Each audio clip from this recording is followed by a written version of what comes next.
Thank you, Craig, for joining me on my coffee break. Well, thanks for having me. I am having a black coffee left over from this morning.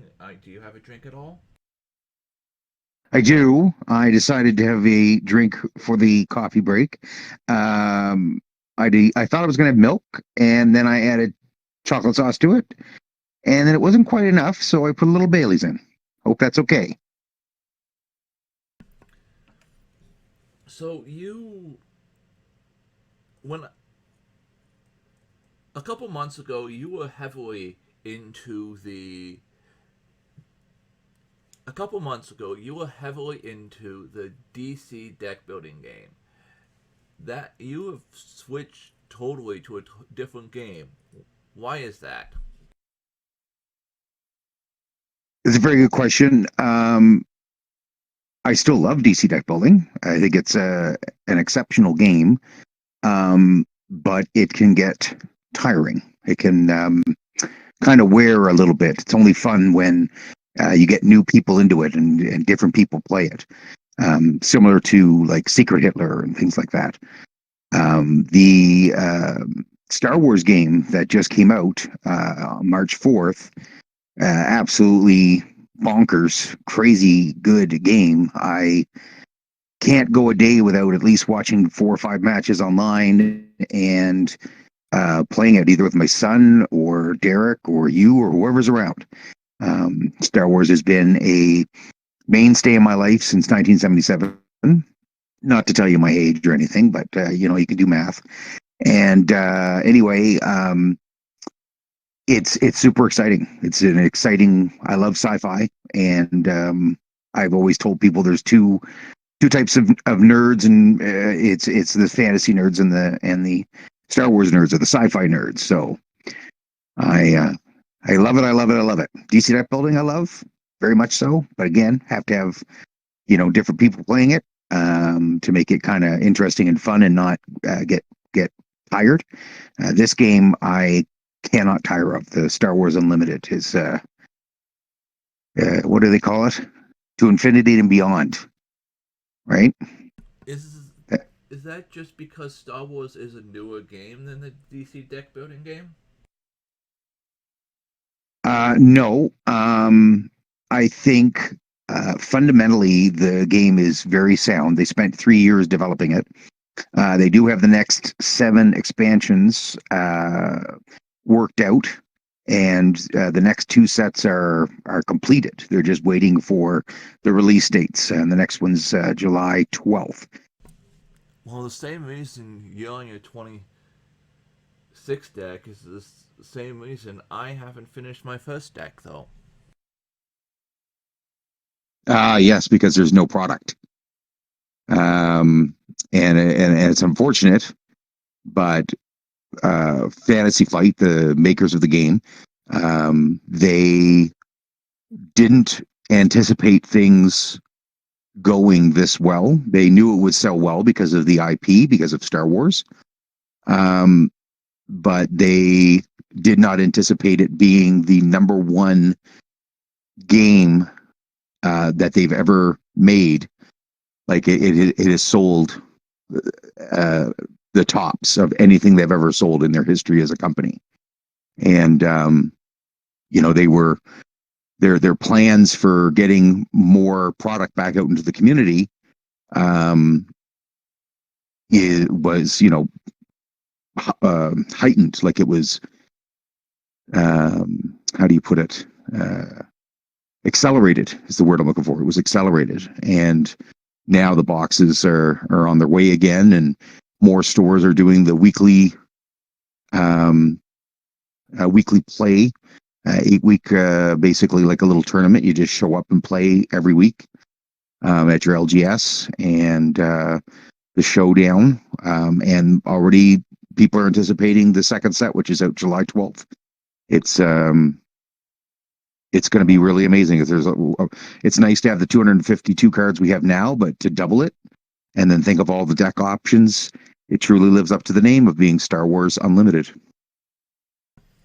So, is Star Wars Unlimited a better game than Lorcana in your opinion? They do have different nuances. They do have different play. The ability of both games to play anything out of your deck as a resource or ink, in the case of Lorcana, um, is a phenomenal thing and takes a great deal of the headache out of building the decks and worrying about what Magic struggles with and has always struggled with is mana issues. You're either have too much mana, get mana flooded, or you get mana, they call it mana screwed, and don't have enough, or you don't have the right colors. If you're playing multiple colors in your deck. And Lorcana is, to me, with it being Disney, it very much speaks to the fantasy side of me and of nerddom, where Star Wars is sci-fi, and I have a cornerstone of my life is based on Star Wars. So I would tip my hat to Star Wars only because I have invested very heavily into it, into 19 boxes, and with Lorcana I bought 2 starter decks. So it hasn't really caught my attention like Star Wars has, obviously. In Olds, we have a very small play group. I would say at its height, there were 30 to 40 gamers coming on Friday night, and then through the week, you could find people all through the week. But there's been a bit of a slide, and so, for example, on the last Lorcana night, no one showed up to play, and on the first one, after Pandora's got their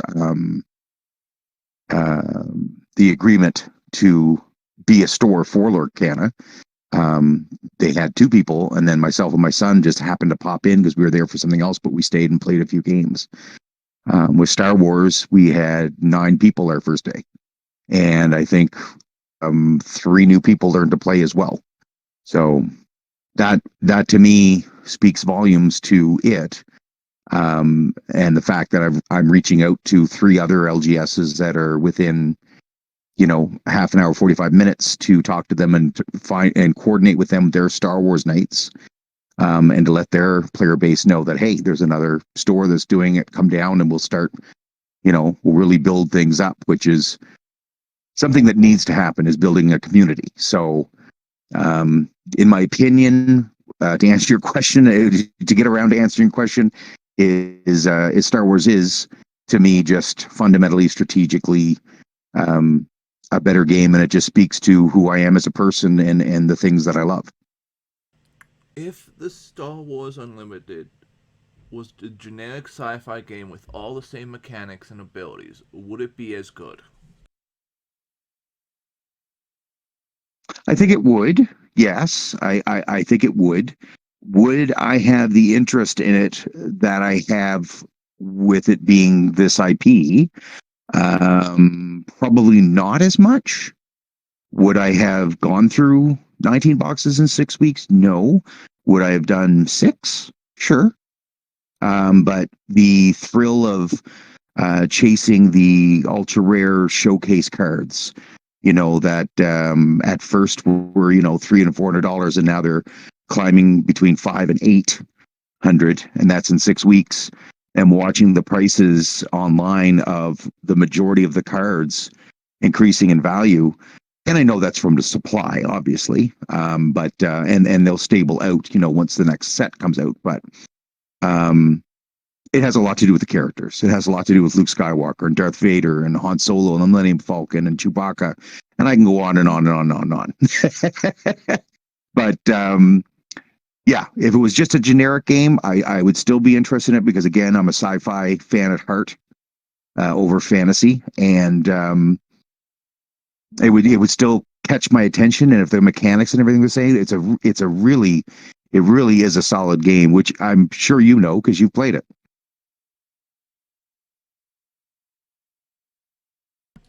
Most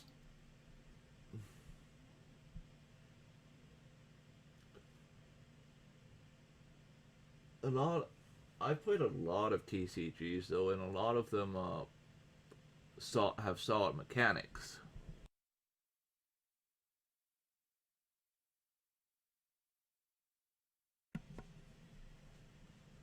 They do, yeah.